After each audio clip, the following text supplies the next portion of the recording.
প্রতিষ্ঠান স্থাপনার বিলবোর্ডে শিক্ষার্থীদের রং তুলির আঁচড়ে ফুটে উঠেছে সাম্য, সম্প্রীতি, স্বাধীনতা ও বৈষম্যহীন বাংলাদেশের চিত্র।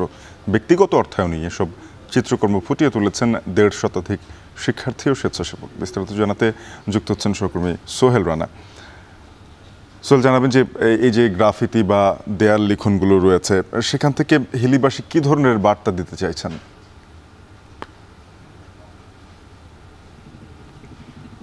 শাফিন, আমি আপনাকে একটু জানিয়ে রাখি যে 2024-এর যে কোটা আন্দোলন, সেই কোটা আন্দোলনকে ঘিরে 5 আগস্টের পর যেই 5 আগস্টের আগ পর্যন্ত যেই ঘটনাগুলো ঘটেছে, ঠিক সেই চিত্রকর্মগুলোই কিন্তু শিক্ষার্থী যারা রয়েছেন এখানকার, তারা কিন্তু এই বিভিন্ন স্থাপনার দেওয়াল এবং বিলবোর্ড গুলোতে ফুটে তুলেছেন। আমরা দেখেছি সেখানে তারা নিজ অর্থায়নে এই চিত্রকর্মগুলো ফুটে তুলেছেন। তাদের রং তুলির আঁচড়ে আসলে যেই অগোছালো যে ওয়ালগুলো রয়েছিল এবং বিভিন্ন বিজ্ঞাপনের পোস্টার এবং রাজনৈতিক নেতার স্লোগান কিংবা ছবি দিয়ে বিলবোর্ড গুলো সাজানো ছিল, সেগুলো কিন্তু পাল্টে গিয়ে এখন শিক্ষার্থীদের যে রং তুলির আঁচড়, সেই রং তুলির আঁচড়ে কিন্তু এখন পাল্টে গেছে এবং সেই চিত্রগুলো কিন্তু বৈষম্যহীন যে বাংলাদেশ, বৈষম্যহীন বাংলাদেশের যে চিত্র, সেগুলো ফুটে তুলেছেন কিন্তু শিক্ষার্থীরা, আমরা দেখেছি। এবং বিশেষ করে আমি কয়েকজন শিক্ষার্থীর সাথে কথা বলেছি, তারা বলেছেন আসলে নিজ অর্থায়নে তারা যে শিক্ষার্থীরা রয়েছে বিভিন্ন বিশ্ববিদ্যালয় পড়ুয়া এবং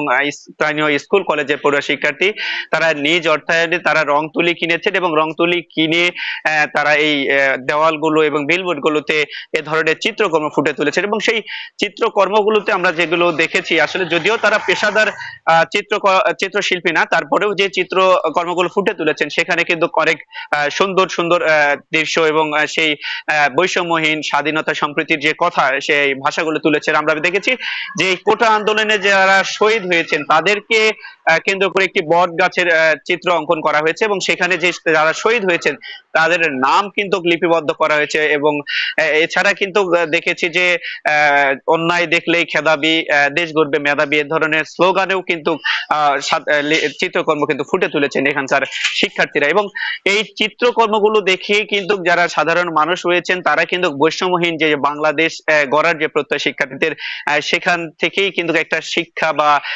সেখান থেকে একটা শিক্ষা নেবার কিন্তু সুযোগ রয়েছে বলে কিন্তু মনে করছেন শিক্ষার্থী। তো এই ছিল শাফিন আমার কাছে হিলি থেকে চিত্রকর্ম ফুটে তোলার সর্বশেষ পরিস্থিতি। সহকর্মী সোহেল রানা যুক্ত হয়েছেন হিলি থেকে। তিনি জানাচ্ছিলেন হিলিবাসী বিভিন্ন গ্রাফিতি এবং দেয়াল লিখনের মাধ্যমে সাম্যের বাংলাদেশের বার্তা দিচ্ছেন, সে সম্পর্কে বিস্তারিত।